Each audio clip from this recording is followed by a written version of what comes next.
Welcome to one TV special focus. సామాన్య మానవుడికి ఉండే ఆశల్లో మొదటిది సొంత ఇంటిని ఏర్పాటు చేసుకోవటం. ఉద్యోగాలు, ఉపాధి, రోజువారీ పనుల కోసం ఎక్కడెక్కడి నుంచో వచ్చి నగరాల్లో నివసిస్తుంటారు.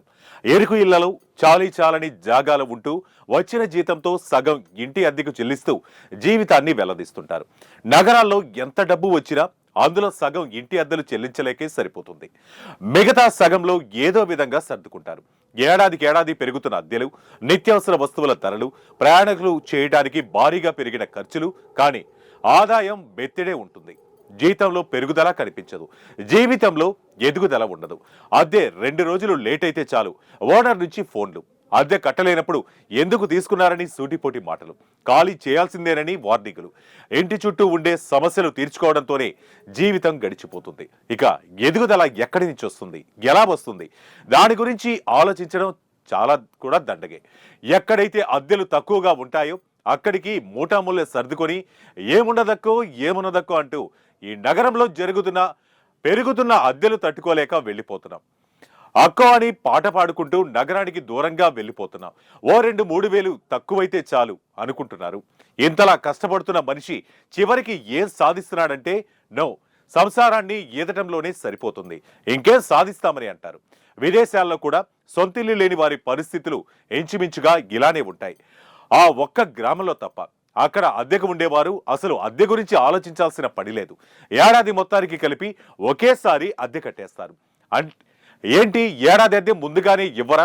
2 లక్షలు 3 లక్షలు ఎక్కడి నుంచి తెచ్చిస్తామనుకుంటే ఉడకని పప్పులో కాలేసినట్టే. ఏడాదికి అక్కడ అద్దె ఎంతో తెలిస్తే డబుల్ స్టోక్ గ్యారంటీగా వస్తుంది. అక్కడ ఇంటి అద్దె ఏడాదికి $1, మన కరెన్సీలో చెప్పాలంటే 83 రూపాయలు. ఇది ఏడాది మొత్తానికి రెంట్. 83 రూపాయల. దీనికి కనీసం ఐస్ క్రీమ్ కూడా రాదు కదా.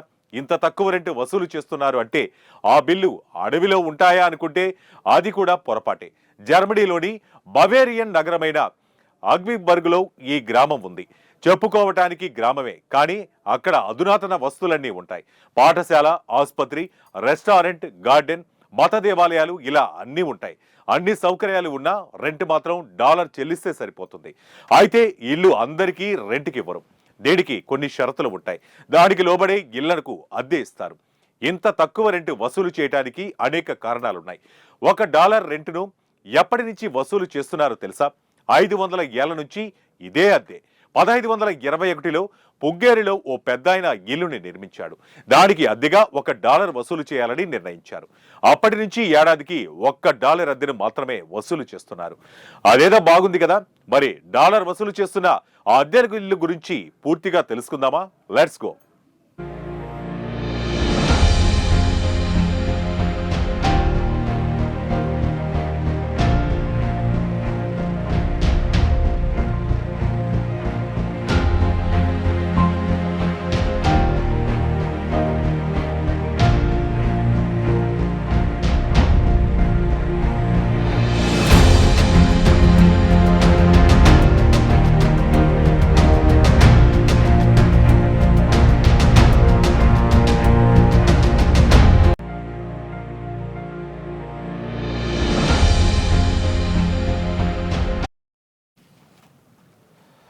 ఏడాదికి $1 వసూలు చేస్తున్న ఈ గ్రామం జర్మనీలోని పుగ్గేరిలో ఉంది. అంతేకాదు, ప్రపంచంలోనే అత్యంత పురాతనమైన సామాజిక గృహ సముదాయంగా ఖ్యాతిగాంచింది.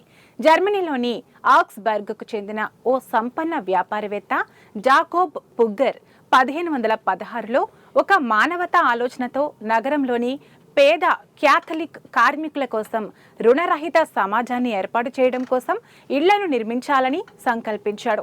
అందులో భాగంగానే ఆక్స్బర్గ్లోని ఓ ప్రాంతంలో ఇళ్లను నిర్మించాడు. ఈ ఇళ్లు 1521లో పూర్తయ్యాయి. 1521లో ఏడాదికి $1 చెల్లించి ఇళ్లలో అద్దెకు ఉండొచ్చు. అయితే ఇక్కడ నిర్మించిన ఇళ్లలో అద్దెకు ఉండేవారు పుగ్గేరి ఇళ్ల నిర్మాణ వ్యవస్థాపకుడు జాకబ్ పుగర్ కోసం ప్రతిరోజు 3 సార్లు ప్రార్థనలు చేయాలి. పుగ్గేరి అద్దెకు దిగేవారితో మొదటగా చేసుకునే ఒప్పందం ఇది. అంతేకాదు ఇక్కడి ఇళ్లల్లో నివసించేవారు తప్పనిసరిగా కేథలిక్ మతాన్ని ఆచరించేవారై ఉండాలి. అద్దెకు ఉండేందుకు దరఖాస్తు చేసుకున్నవారు కేథలిక్ మతానికి చెందినవారో కాదో తప్పనిసరిగా చెక్ చేస్తారు. కేథలిక్ మతానికి చెందినవారని ధృవీకరణ పత్రాలను తప్పనిసరిగా సబ్మిట్ చేయాలనే నిబంధనలు ఉన్నాయి.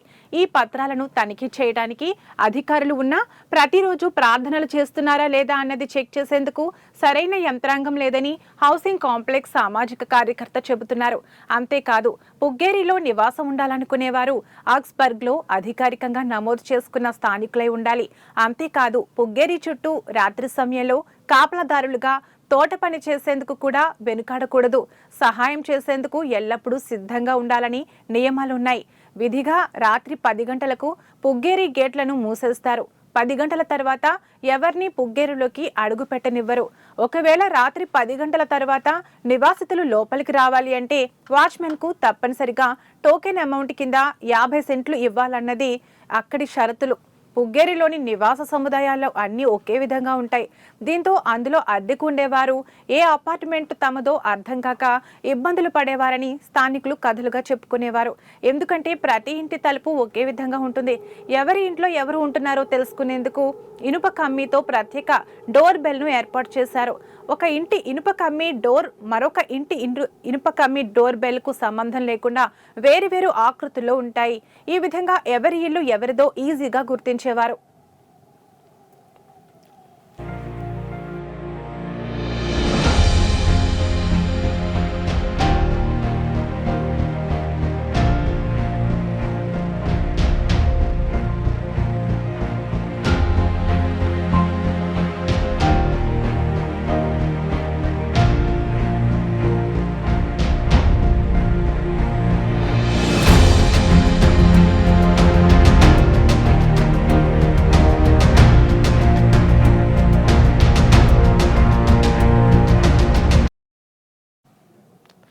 పుగ్గేరిలో సందర్శకులకు అనుమతులు ఉంటాయి. కొంత మొత్తంలో రుసుమును చెల్లించి ఈ పుగ్గేరిని సందర్శించవచ్చు. ఇక్కడ 1744 కాలం నాటి కాస్ట్ ఐరన్ ఫౌంటైన్, 1500 కాలం నాటి కొన్ని గోతిక్ అడ్రస్ నెంబర్లు, పాఠశాల, ఆసుపత్రి, రెస్టారెంట్, బెయిర్ గార్డెన్, చర్చితో పాటు 1700 సంవత్సరంలో వాడిన చేతి పంపులు, బావులను సందర్శకులు సందర్శించుకునేందుకు అనుమతులు ఉంటాయి. అంతేకాకుండా కాంప్లెక్స్ లో 3 మ్యూజియంలు కూడా ఉన్నాయి. మొదటిది మోడల్ అపార్ట్మెంట్, రెండవది 1521 నాటి అపార్ట్మెంట్ కాంప్లెక్స్, 2008లో కాంప్లెక్స్ లో స్థాపించబడిన 2వ ప్రపంచ యుద్ధం కాలం నాటి బంకర్ ను ఏర్పాటు చేశారు. 500 సంవత్సరాల చరిత్ర కలిగిన ఈ చారిత్రాత్మక పుగ్గేరిలో జీవితాంతం నివసించే వారు ఎందరో ఉన్నారు. డోరోదియా బ్రాన్ అనే మహిళ 48 ఏళ్ల వయసులో అపార్ట్మెంట్ లో చేరింది. 1625లో ఆమె అకాల మరణం చెందే వరకు అక్కడే జీవించింది. 1681లో ఫ్రాంచ్ మెకార్డ్ మిట్లెర్ గాస్పేలోని హౌస్ నెంబర్ 14లో నివాసం ఏర్పరచుకున్నారు. ఇటుకలను తయారు చేస్తూ జీవనం సాగించేవాడు.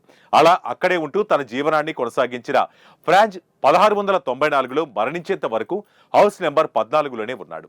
ఇక 2016 నుంచి హార్టీ అనే వ్యక్తి పుగ్గేరిలో నివాసం ఏర్పరచుకున్నాడు. మ్యాజిక్ చేస్తూ మ్యూజిషియన్ గా పేరు తెచ్చుకున్న హార్టీ తన సంపాదనలోని కొంత భాగాన్ని పుగ్గేరి అవసరాల కోసం వినియోగిస్తున్నాడు.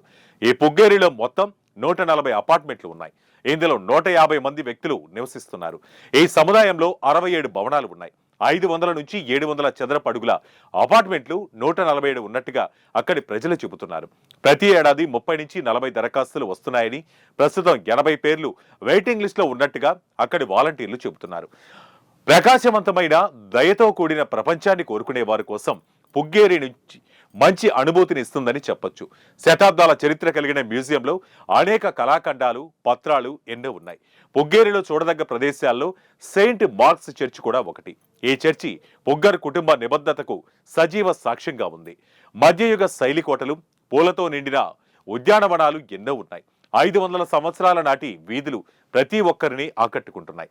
జర్మనీ వెళ్లిన వారు తప్పకుండా సందర్శించాలనే వాటిలో పుగ్గేరి కూడా ఒకటని గుర్తు పెట్టుకోవాల్సింది.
చూసారుగా, ఇది ఇవాళ వన్ టీవీ స్పెషల్ ఫోకస్. మరో ఇంట్రెస్టింగ్ టాపిక్ తో మళ్ళీ కలుద్దాం. Until then keep watching one TV news. ప్రతి క్షణం ప్రజల పక్షం.